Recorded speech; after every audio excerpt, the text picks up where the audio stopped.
নমস্কাৰ বন্ধু বান্ধৱীসকল, তোমালোকৰ বাবে লৈ আহিছোঁ কেইটামান মহান লোকৰ মহান বাণী, যি বাণী আপোনাৰ জীৱন সলনি কৰিব পাৰে। গতিকে বলক ভিডিঅ'টো আৰম্ভ কৰোঁ। কঠিন কামত বেছি আনন্দ পোৱা যায়, সেইবাবে সফলতাৰ আনন্দ পোৱাৰ বাবে মানুহক কঠিন কাম কৰা উচিত। ছাত্ৰ জীৱনত মই বিমানৰ পাইলট হ'ব বিচাৰিছিলোঁ, কিন্তু সেই সপোন পূৰণ নহ'ল, হৈ গ'লো ৰকেট বিজ্ঞানী। সফলতাৰ কাহিনী নপঢ়িবা, কাৰণ তাৰ পৰা অকল কাহিনীটোৱেই পাবা। ব্যৰ্থতাৰ কাহিনী পঢ়িবা, তেনেহ'লে সফল হোৱাৰ উপায় পাবা।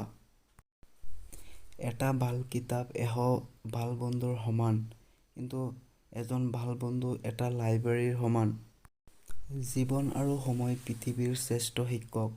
জীৱন শিকাই সময়ক সঠিকভাৱে ব্যৱহাৰ কৰিবলৈ, আৰু সময় শিকাই জীৱনৰ মূল্য দিবলৈ। যদি তুমি তোমাৰ কামত চেলুট কৰা, তেনেহ'লে কাকো তোমাৰ চেলুট কৰিব নালাগে। আৰু যদি তুমি তোমাৰ কামক অসন্মান কৰা, তেনেহ'লে সকলোৱে চেলুট কৰিব লাগিব।